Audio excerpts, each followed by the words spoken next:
Oke, makasih banyak Mbak Sandika. Senang banget saya rasanya ada di sini ya. Udah lama banget nggak ngisi conference. Terakhir ngisi conference Opening Friday ini tahun 2000 berapa ya? 2017. Kalau nggak salah waktu sebelum pandemi itu di Surabaya ya. Ketemu teman-teman semua. Saya familiar nama-namanya semua ada di kolom komentar. Oke, selama 30 menit ke depan saya akan share suatu teknologi yang keren banget dan baru-baru ini booming itu di komunitas open source, yaitu eBPF. Ini saya baru belajar banget, jadi makanya kalau saya nggak ngasih talk, saya nggak akan belajar. Ini ngasih talk adalah salah satu cara saya buat maksa diri saya buat belajar ya. Saya baru 2 hari 3 hari yang lalu ini ngoprek eBPF, agak ketinggalan mungkin sama teman-teman di sini yang udah tahu duluan. Nah, judul talk hari ini kekuatan super eBPF. Jadi eBPF ini teknologi yang bikin kita punya kekuatan super untuk mengadministrasikan Linux cluster kita, Linux machines kita. Perkenalan, nama saya Giri Kuncoro. Saya seorang engineer di Gojek. Mungkin bukan Gojek lagi ya, Goto. Kita baru merger sama Tokopedia. Nah, ini saya part time di Gojek, full time saya seorang YouTuber. Baru 3 bulan lalu saya bikin channel Giri Kuncoro. Tiap minggu saya upload video-video seputar DevOps dan Cloud Native. Oke, jadi kalau teman-teman ingin belajar soal DevOps dan Cloud Native, silakan tonton videonya macam-macam, mulai dari Kubernetes, Docker, Terraform, kemudian CI/CD, Ansible, dan lain sebagainya. Oke, eBPF. Nah, kira-kira di sini, di antara yang hadir di sini, apakah teman-teman udah pernah mendengar eBPF atau belum? Coba kalau sudah pernah, coba jawab di kolom komentar. Saya pengen tahu ada yang udah pernah dengar nggak? At least pernah dengar istilah eBPF? Nggak ada yang jawab, berarti mungkin ini asing. Jadi eBPF itu quote yang saya sangat suka, ini quote dari Pak Brendan Gregg. Beliau ada seorang senior performance architect di Netflix. Jadi yang gencar banget meng-evangelize teknologi eBPF ini, salah satunya adalah Pak Brendan. Kata Pak Brendan ini, eBPF adalah superpowers have finally come to Linux. Jadi dengan eBPF, kita bisa punya superpower di Linux. Nah, analoginya, ini quote dari Pak Brendan juga, eBPF does to Linux what JavaScript does to HTML. Jadi kalau di dunia web programming, di dunia front end, JavaScript itu bikin kita bisa memprogram HTML secara dinamis kan. Nah, analoginya seperti itu. Di Linux, teknologi eBPF ini bikin kita bisa secara dinamis memprogram Linux kernel. Jadi saya sendiri belum pernah bikin kernel module di level kernel namespace. Itu jadi ketika saya memprogram Linux lewat eBPF ini, saya merasa senang banget gitu, karena saya emang belum pernah mainan di level paling bawah di level kernel namespace. Tapi orang yang biasa di user space seperti seperti saya ini bisa memprogram Linux kernel secara mudah dengan eBPF ini. Nah, itu kata kuncinya ya. Jadi eBPF, dengan teknologi eBPF ini kita bisa menjalankan kode yang kita bikin sendiri, yang kita tulis sendiri di dalam Linux kernel tanpa perlu menulis kernel module. Nah, biasanya kalau kita pengen bikin suatu fungsi di level kernel space, itu kita biasanya bikin kernel module, terus kernel module harus di load dulu. Itu ada banyak challenge ya. Terus apalagi ada Linux kernel compatibility dan lain sebagainya. Nah, artinya kalau kita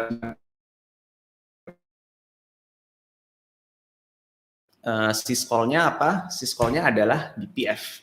Nah, ini adalah syscall fungsi di Linux kernel yang membuat kita bisa menjalankan aja lewat man pages BPF-nya. Ini apa sih?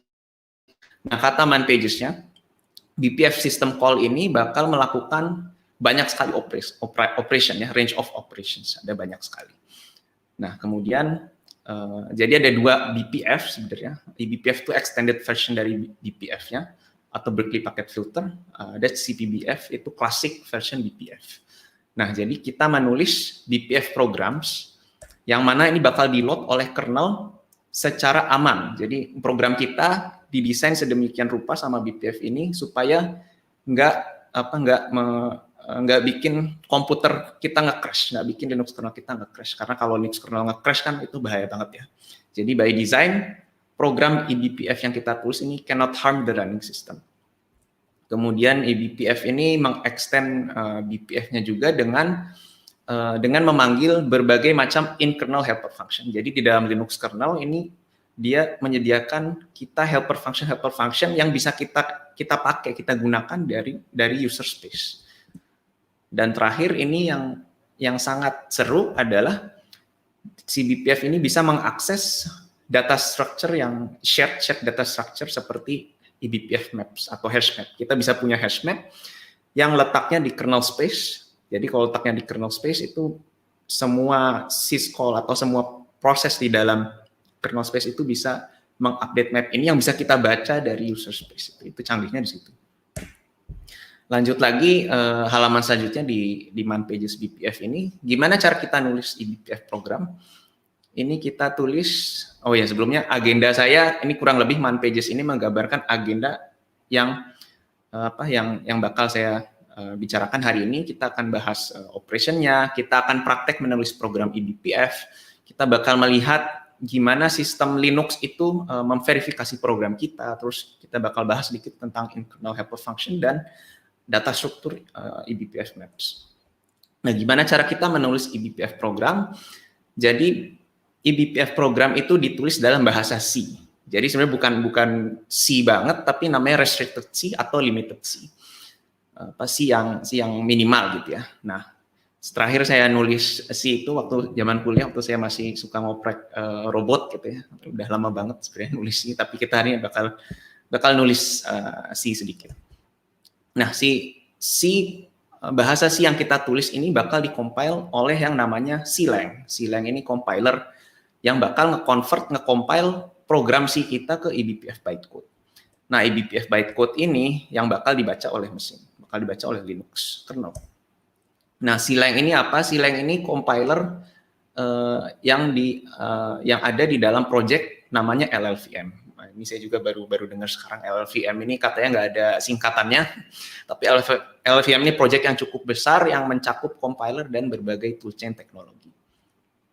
Nah, CLang ini adalah LLVM native yang bisa mengcompile program C kita atau C++ Objective-C. Tapi di BPF kita bakal nulis bahasa C.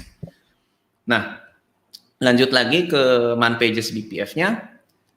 Si eBPF ini ada compiler, just-in-time compiler, JIT compiler yang bisa mentranslate eBPF bytecode yang didapat dari hasil compile CLang tadi ke machine code.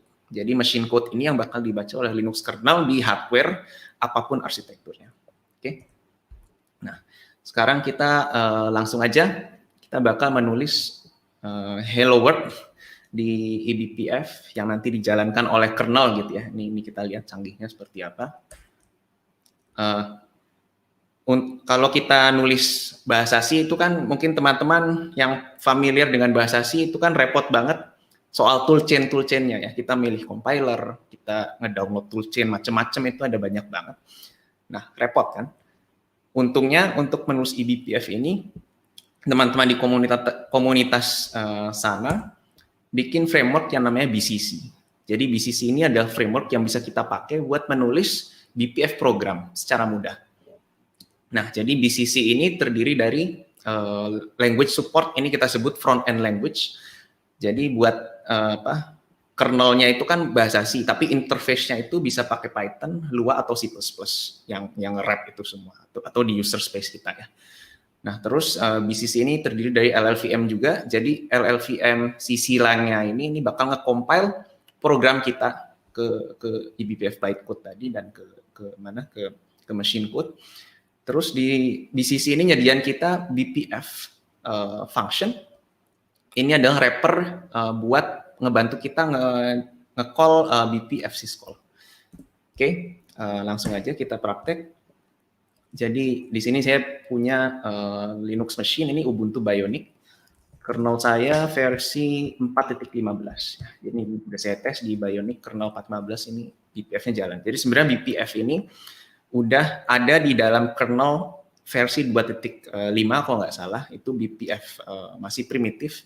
Terus BPF itu kalau nggak salah di kernel versi 3 itu ada developer kontributor yang nambahin JIT compilernya di dalam kernel BPF itu untuk bisa ngebaca extension atau program-program yang bisa kita tulis di user space. Oke. Di sini langsung aja saya bakal memperlihatkan ke teman-teman gimana nulis eBPF program. Kernelnya itu C, tapi ini wrappernya, interface-nya saya menggunakan bahasa Python. Jadi di demo kali ini kita akan lihat gimana program kita dipanggil ketika dipanggil di dalam kernel ya. Ini saya akan praktek. Jadi Python gitu kita import dulu. Di sisi framework-nya ini BPF. Nah, kemudian ini masih Python ya. Ini masih Python. Saya punya variabel program. Nah, di program ini saya assign ke kode C saya yang bakal nanti dijalankan oleh kernel via BPF. Ini seperti biasa kita bikin function di C misalnya hello. Ini saya punya Copilot jadi tinggal tap-tap aja. Cukup canggih. Nah, ini saya punya function hello yang nge-return integer, kemudian ini argumennya nggak saya pakai, jadi saya void in aja. Nah, kemudian di function ini kita bakal nge-print aja gitu. Nge-print misalnya hello open infraday. Nah, jangan lupa semicolon ya, karena ini C. Si BPF trace print K ini bakal ngeprint nanti kita lihat di standar outputnya. Ini adalah internal helper function. Jadi ini helper function yang disediakan oleh kernel kita di sana. Kemudian ini udah ada aturannya, kita harus return 0. Nah, kemudian ini adalah program di kernel space. Di sini balik ke user space. Di user space kita deklarasiin BPF konstruktor. Kemudian parameternya adalah teks. Teksnya ini yang kita masukkan adalah kode C kita. Sebelumnya ini terlalu kecil ya. Coba saya zoom sedikit. Oke. Mudah-mudahan lebih jelas. Nah, di sini si BPF ini saya bakal attach ke kernel event namanya kprop. Jadi kprop ini salah satu event di kernel space. Jadi kita bisa nge-attach program kita ke kita probing event. Nama eventnya adalah syscall kita. Misalnya saya mau tiap ada event call ke clone syscall. Jadi clone ini terjadi biasanya kalau kita ada child process menjalankan command di Linux. Ini bakal menjalankan function hello ya. Function hello-nya ada di sini. Ini function hello yang saya tulis. Kemudian buat ngeprint aja ini convenient function aja dari BCC-nya trace print seperti ini. Oke, coba kita lihat review sebentar, udah benar mudah-mudahan. Jadi ketika ada child process itu event ini bakal ke trigger, terus function kita bakal kepanggil dan harapannya kita bakal melihat hello open infraday di terminal kita ya. Oke, balik ke sini. Di sini function hello world saya kalau saya jalanin, ini chmod dulu, chmod. Kalau saya jalanin hello world, ini bakal operation not permitted karena emang BPF itu mengharuskan kita menjalankan program dengan super user privilege atau privilege mode. Jadi ini kita pakai sudo hello world. Nggak kelihatan apa-apa ya. Tapi kalau di terminal lain, kalau saya panggil, saya jalankan perintah misalnya ls. Nah, ls ini kan behind the scene dia bakal menjalankan child process di kernel kita. Nah, child process event itu kita probe dan function hello kita itu tadi di call sama kernelnya di sini hello open infraday berikut dengan berbagai metadata. Kalau kita call berkali-kali gitu kan, nah itu semua ke print. Jadi ini saya sangat amazed banget dengan ini karena program yang saya tulis di user space itu pakai VS Code, kayak Python ini bisa dijalankan oleh kernel. Jadi ini teknologi kerennya eBPF di sini. Kalau ada misalnya perintah lain, UMI, gitu ya, kelihatan semua Hello Open Friday. Karena saya pengen nunjukin, saya pengen nge-trace program Hello World ini apa aja yang terjadi di balik layar. Oke, jadi seperti yang kita lihat, banyak banget. Di sini program eBPF ini membuka banyak sekali file ya. Jadi kalau kita lihat di sini banyak header-header C ya. Emang ini membuktikan kalau dia mengcompile si lang-nya itu nge-compile C yang saya kasih lewat program variabel itu tadi. Kemudian yang paling penting di sini ada syscall ke BPF. Ya, ini syscall ke BPF menjalankan komen BPF propload. Jadi ini syscall BPF di mana program kita di load. Terus tipenya kprop gitu ya, kernel prop dan lain-lain. Kemudian ini file ini dibuka, terus di write dan ditulis ke sini. Jadi ditulis ke mana? Oh ini trace pipe. Jadi di sys kernel debug tracing trace pipe, semua output dari program kita itu di-dump ke sini dan itu kita print. Nanti kita akan lihat kalau ngeprint ke sini ini nggak bagus, tapi untuk dibagi untuk demo purpose ini lumayan lah. Oke. Jadi kalau kita call lagi itu bakal kelihatan ya sini kalau tadi. Oke, lanjut sedikit. Jadi kalau dari yang udah kita lihat, eBPF program itu kita attach ke kprop event, kernel prop event di kernel space. Nah, sebenarnya eBPF program ini bisa di-attach ke berbagai macam event. Jadi selain kprop, ada uprop, ini prop di level user space. Jadi prop ini function dijalankan dan function keluar, entah di sisi kernel space atau di sisi user space. Terus kita bisa punya, sebagai user kita bisa mendesain berbagai macam trace point secara random, suka-suka kita. Jadi trace point itu bisa kita attach dengan eBPF program yang kita tulis. Terus yang canggih juga, kita bisa nge-prop, kita bisa meng-attach eBPF program kita ke setiap network paket keluar dan masuk gitu ya. Jadi kita bisa tahu secara tracing, secara observability ini bisa sangat-sangat berguna. Kemudian performance events macam-macam. Nah, dari demo barusan kita menulis function hello, kemudian kita attach di Python-nya ya. Jadi si BCC ini punya shortcut, kita bisa namain function C kita ini seperti ini. Jadi kprop _ sysclone, artinya kprop ini shortcut kalau program kita mau di-attach ke event kprop, jadi kita nggak perlu nulis lagi di bawahnya. Kemudian sysclone ini di-trigger ketika ada event apa. Jadi ini kita trigger ketika ada event call syscall ke clone, sysclone, atau ketika ada child process. Nah ini convenient function dari BCC. Nah tadi kita lihat in kernel di demo kita pakai in kernel helper function namanya BPF trace print KA seperti ini. Jadi ini bakal in kernel, jadi di dalam kernel helper function yang bakal nulis output program C kita ke sini. Kan barusan kita lihat ya hasil tracing call program kita.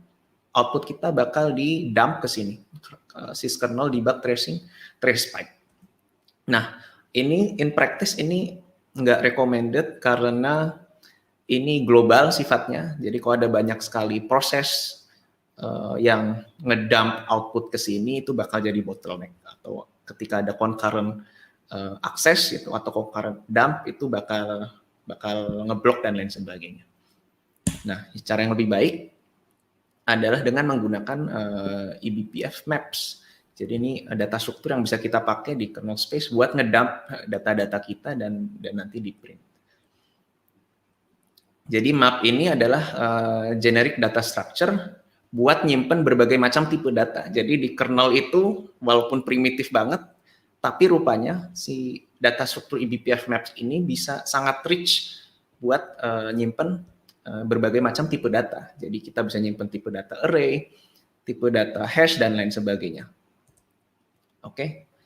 Dan sebenarnya si eBPF ini, saya tadi mention kalau bakal dikompil menjadi bytecode, tapi intinya dari limited C itu dikompil menjadi ELF object file. Jadi ini kan object file yang di load di dalam kernel ya. Object file ini terdiri dari instruksi-instruksi program eBPF yang kita tulis dan data strukturnya. Jadi bentuknya seperti ini, dari program kita dapatkan object file ELF, ELF, terus ini diserahin, dipas di user space, di sini BPF procload tadi kita lihat ya di terminal dan map create. Kemudian ini bakal di load oleh verifier dan mapnya di load di map di dalam kernel dan bakal dijalankan oleh BPF virtual machine. Jadi di dalam kernel tuh udah ada built-in virtual machine kalau teman-teman belum tahu, dan ini dipakai salah satunya oleh BPF di dalam kernel. Nah ini bakal nge-attach BPF program ke event, dan di sisi user kita bisa mengakses map, hash map, ini hash table yang ada di level di kernel space buat kita pakai untuk di mana di user space seperti biasa. Nah kira-kira seperti ini. Coba kita praktekin ya. Jadi di sini di program kali ini kita bakal bikin counter. Kita bakal ngitung ada berapa jumlah sysclone yang kepanggil gitu ya. Jadi counternya itu kita simpan di hashmap. Nah ini kita clear dulu aja. Nah di sini cara bikin hashmapnya cukup mudah. BPF hash ini kita namain, saya kasih nama misalnya syscalls gitu, nama hashmapnya, nama hash table-nya. Kemudian di dalam hello ini saya deklarasiin variabel counter. Kita mulai counter dari 0. Kemudian seperti hashmap biasa gitu, kita perlu key kan. Key-nya ini berupa integer. Ini saya kasih 56 karena 56 ini merupakan kode opcode dari sysclone. Ya, kemudian kita perlu satu pointer di sini. Nah, pointer ini di sini kita bakal nge-lookup ke hashmap-nya. Ini keluarannya berupa pointer. Nah, kemudian kita harus ngecek dulu apakah hasilnya ini nil atau enggak. Kalau enggak bakal marah si BPF-nya. Dan counternya ini kita assign apa keluaran dari value dari hashmap-nya ini kita assign ke variabel counter. Kemudian kita tambahkan, kita increment counternya, dan kita update si map-nya lagi. Update key dan kita kasihkan value dari counternya.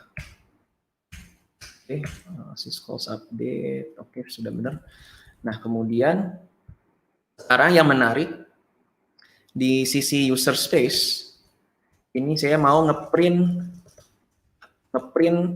data-data yang saya store di map ini ya. Ini map yang saya definisiin di dalam kernel. Ini kan program yang bakal dijalankan di kernel ya. Mapnya saya init di dalam kernel, tapi di sisi user space ini saya mau berusaha ngakses. Jadi misalnya saya kasih sleep dulu biar nggak akses terus-menerus. Ini Python kan ya, ini Python. Di sini ini Copilot saya udah ngasih tahu kalau saya mau kayak gini. Jadi ini ada hashmap syscalls yang saya definisiin di sini. Kemudian ini diiterate, key value-nya apa, kemudian ini saya print aja. Jadi key-nya apa, key value, aja deh, value, dan value-nya apa. Jadi kita bisa lihat nanti key-nya harusnya 56, dan value-nya nanti bakal meningkat secara terus-menerus ya. Tiap kali saya nge-call si sysclone-nya lewat perintah di Linux yang saya jalankan. Oke, ini kita langsung aja kita coba. Hello world. Oh, sleep-nya lupa. Saya lupa nge-import.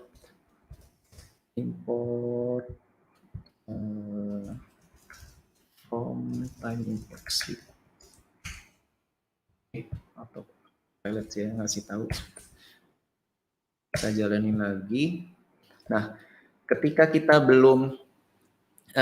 si mesin kita belum ada child process, ini hashmap-nya belum ke trigger ya, hashmap-nya belum ke init karena function-nya belum ke trigger. Tapi kalau kita udah udah bikin child process, misalnya LS. Ini kita lihat mapnya ke tampil ya di sini di terminal kita. Kita lihat key-nya 56. Kemudian ini counter yang tadi kita definisiin. Jadi kan tadi kita kasih sleep 3 ya. Jadi dia bakal ngeprint tiap 3 detik isi dari hash map si syscall itu tadi. Kalau saya call terus menerus, sini udah nge-call berapa kali, 4 kali ya, ini kelihatannya. Di sini ada call child process sebanyak 4 kali. Kalau saya pakai command lain, saya whoami, bukan nambah lagi ya, jadi 6. Jadi dengan hash map ini kita bisa bikin macam-macam ya, terutama soal tool-tool yang berkaitan dengan tracing. Kita bisa nge-trace apapun di dalam Linux system kita. Ini sangat-sangat game changing sebenarnya eBPF ini. Nah, kalau kita nge-trace lagi call-nya, di sini yang beda adalah mana ya? Di sini ada procload sama kayak tadi. Nah, di sini ada call syscall BPF lagi, tapi kali ini subcommand-nya adalah berusaha mengakses map yang kita define di kernel space itu tadi ya. Kita lihat get next key, tapi next key-nya kan nggak ada. Kalau kita kasih program tuh ya, tambah next key-nya berubah.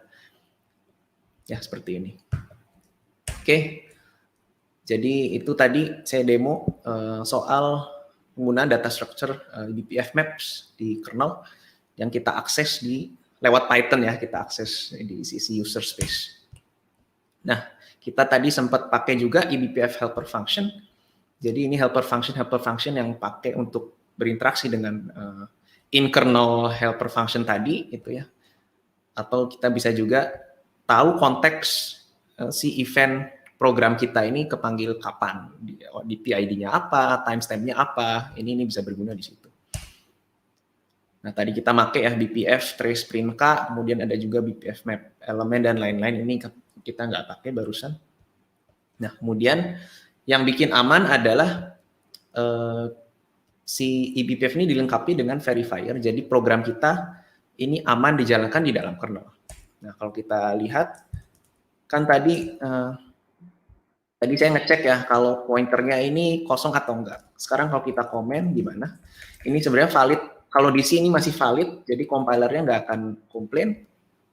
Kalau ini suatu saat edge case tertentu kalau pointernya kosong, kita di reference seperti ini bakal nge-crash ya. Kalau ada program di kernel space nge-crash itu kan bahaya banget. Di sini kalau kita jalanin lagi, si eBPF ini bakal komplain ya, permission denied, karena di sini dia ngasih hint map value or null, error can happen kalau kita di reference pointer value from map lookup. Nah, ini jadi pengamannya itu udah berlapis-lapis di sisi eBPF. Jadi ini cukup aman walaupun kita jalankan di kernel tulisan tangan kita sendiri. Nah, sekarang dari program-program ini kekuatan supernya di mana? Nah, di sini. Ini bikin kita punya kekuatan super. Jadi BPF tools ada banyak banget, membuka platform endless possibilities. Jadi ini mungkin gambar ini teman-teman pernah lihat ya, ini gambar cukup terkenal yang bikin Brandon Gregg. Jadi BCC BPF tracing tools ini bisa nge-trace event luas banget, mulai dari CPU memory, dari IP gitu ya, dari networking, kemudian dari file system. Ini banyak banget teman-teman kalau megang nge-administrasiin Linux machines bisa pakai berbagai macam BPF tracing tools buat bikin monitoring yang lebih baik atau tracing yang lebih baik. Nah, di dunia cloud native eBPF ini ada di mana? Jadi salah satu container network interface CNI di Kubernetes kan Cilium ya, salah satunya Cilium ini berbasis eBPF juga. Nah, eBPF letaknya di sini. Dengan mengimplementasi network plugin menggunakan eBPF, kita bisa jadi punya matrix-matrix yang lebih rich ketika pod-pod ini saling berkomunikasi gitu ya. Terus bisa bikin network policy yang lebih detail, karena emang karena kita taruh prop di sini, kita bisa punya semua informasi tentang network keluar masuk, dan itu bikin matrix yang sangat rich, observability yang sangat rich buat kita bantu nge-administer Kubernetes cluster. Kemudian yang kedua, ini ada Falco. Ini apa namanya, eBPF bisa nggak cuma bisa dipakai di network, di tracing, tapi juga di sisi security.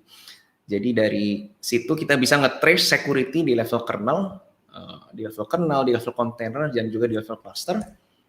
Dan terakhir ini yang baru saya oprek di kantor, kita bisa nge-trace siapa nge-call siapa, tanpa perlu ke onboard ke Istio atau Service Mesh Teknologi ya, karena eBPF tahu semua informasi di sisi kernel, siapa nge-call siapa, semua network bits and bytes dan lain sebagainya, kita bisa nge-trace service mana yang nge-call service mana terus menerus gitu ya. Apalagi kalau kita nge-manage ratusan dan bahkan ribuan microservice, ini tool yang sangat-sangat berguna, dan eBPF bisa bikin kita bisa melakukan ini tanpa perlu coding sedikit pun. Jadi kita cuma deploy Pixie di Kubernetes cluster, kita bisa dapat network call antar pod, antar service di dalam cluster itu seperti apa.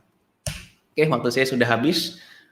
Sebagai reference, ini projectnya iovisor.org, dan saya belajar banyak dari blognya brandongreg.com. Sedikit sponsor, ini YouTube channel saya. Tiap minggu saya upload video tentang DevOps dan Cloud Native. Silakan kalau ada yang ingin belajar, mampir ke channel saya dan subscribe. Terima kasih kepada para sponsor. Jika ada pertanyaan, saya bisa di reach out ke Twitter saya, Giri Kunchoro, atau tinggalin aja komen di YouTube saya, nanti saya balas satu persatu. Terima kasih. Oke, luar biasa Mas Giri Kunchoro, terima kasih atas pemaparannya. Ini waktunya pas ya, dan kita masih punya 1 menit di sini. Dan tadi juga Mas Giri sudah menjelaskan secara jelas, detail, ringkas, dan juga bisa dipahami oleh semua orang yang ada di sini. Dan juga sekaligus promo YouTube channelnya. Nah, siapa tahu ingin berbagi, sharing, atau mau kolaborasi bareng ya Mas Giri ya. Ada nggak sih, maksudnya Mas Giri pernah nggak bikin konten bareng gitu? Yang di satu bidang yang sama gitu, ngomongin tentang IT infrastructure atau ngomongin tentang cloud computing. Kalau di channel saya sendiri sih belum ya. Kalau di channel saya sendiri belum, tapi channel lain banyak sih. Terutama saya banyak collab sama Deep Tech, terus kita ada komunitas Kubernetes ya. Oke, barangkali setelah ini ada yang mau berkolaborasi bareng atau ada yang terinspirasi nih sama Mas Giri untuk bikin konten YouTube bareng ya.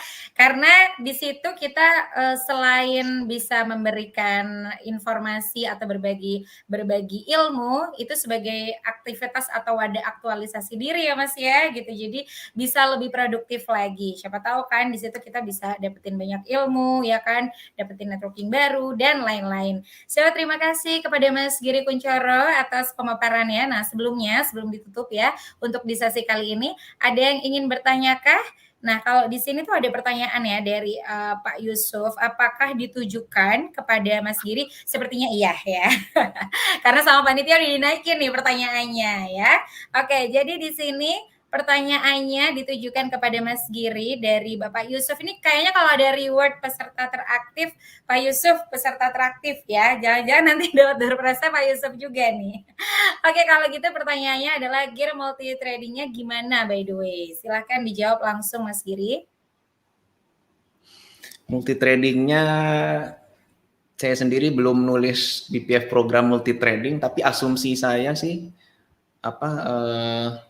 asumsi saya si eBPF Maps itu udah thread safe. Jadi kalau itu diakses oleh eBPF program yang concurrent atau oleh proses lain, itu bakal safe, karena emang si program C yang kita tulis itu nggak C banget ya, jadi nggak perlu nge-free memori, nggak ada malok-malokan gitu, nggak ada locking juga kalau nggak salah, karena itu restricted C.